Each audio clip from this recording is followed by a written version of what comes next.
get asked a lot, Nicole, your career is going so well in the Air Force. You're a full bird colonel, a fighter pilot, Thunderbird, graduated fighter squadron commander. You're working at the White House directly for Michelle Obama. Why aren't you still in the Air Force?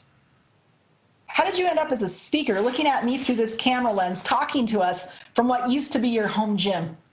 I think it's a fabulous question. Here's the thing. I love being with all of you, and I love what I do right now. But if I could still be in the Air Force, wearing my nation's uniform, leading airmen, and flying jets, I would. But you see, my military career, this amazing career, came to an end. Overnight, unexpectedly, very unwelcome, and my career ended very unceremoniously. You see, I was actually medically retired against my will. I went out kicking and screaming because I got sick. I got ill. And it wasn't my fault, but it changed my life forever.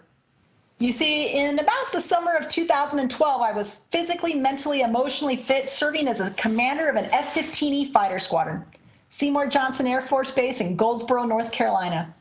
It was the middle of the summer, and I started feeling sick, kind of like I had the flu. Little fever, little aches, little pains, little malaise. I went to the doctor. I had a rash on my hip. He said, it looks like you got a spider bite. He gave me some ointment and sent me on my way. Over the next 3 months, I would experience a lot of increasing neurological symptoms. So I would start having problems reading and writing. I had coordination problems with my right hand and my right leg, word finding problems, memory problems.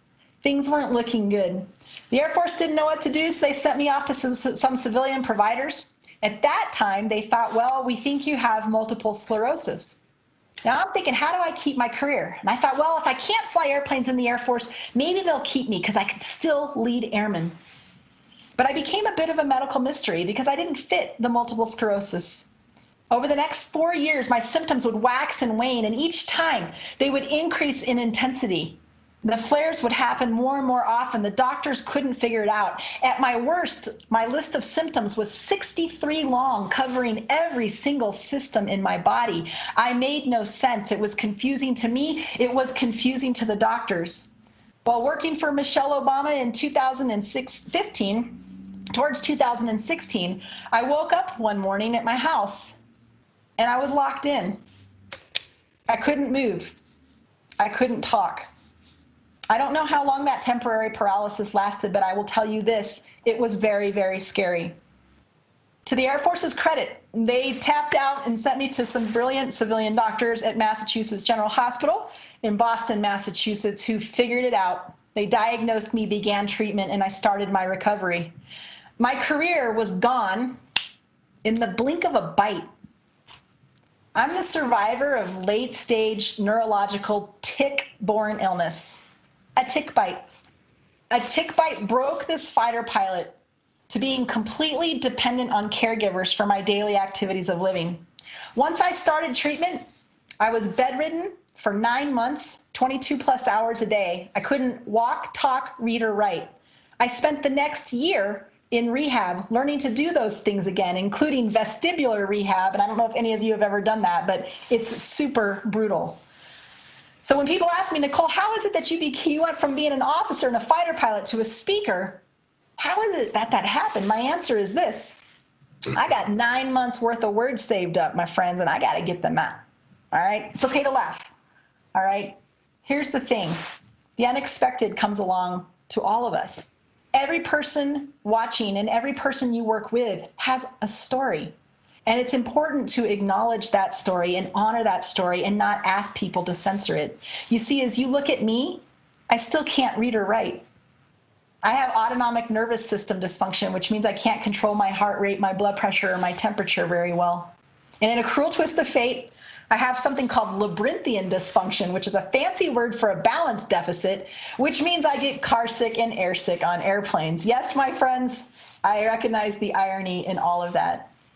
But I remembered as I was sitting there during those 2 years of treatment and recovery, bedridden and housebound, they emailed me my retirement certificates or sent it in the mail. I didn't even have a retirement ceremony.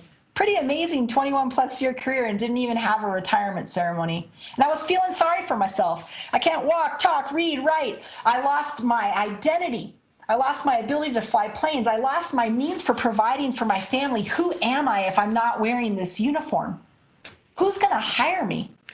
And then in that moment, these words came into my head, and I hope that you'll remember these 3 words and you'll utilize them, especially as we get through 2020. I said to myself, Nicole, you have to yield to overcome. Yield to overcome isn't about quitting, surrendering, or giving up. Yield to overcome is about accepting the unexpected in the headwind and asking yourself the right questions. I wasn't asking myself the right questions. The real question is, what is it that you can do, Nicole?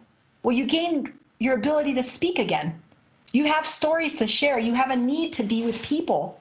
That's how I became a speaker. That's how I went from the White House and a fighter pilot to standing in front of you today. Yield to overcome. And I get told, Nicole, you're so resilient. And resilience is important. That's how we bounce back every day from little challenges and stumbles we have along the way. But I'm more than resilient. And so are you, and so are so many people in your families and those that you work with. Sometimes we go through a crucible experience that's so hard and so gnarly that by the time you come out of it, you're completely changed. And that's okay. But you're not resilient at that point, right? Because there's no bouncing back to your old self. My old self doesn't exist anymore. I am not resilient. I like to use the word resurgent. I am reinventing myself today, right here in front of you. And I firmly believe that each and every one of you and the people you love in your families, in your communities, and the people that you work with, each and every one has the power to reinvent themselves at any given time. I'll leave you with my last aviation metaphor. The runway behind you is always unusable. All you ever have is the runway that's in front of you.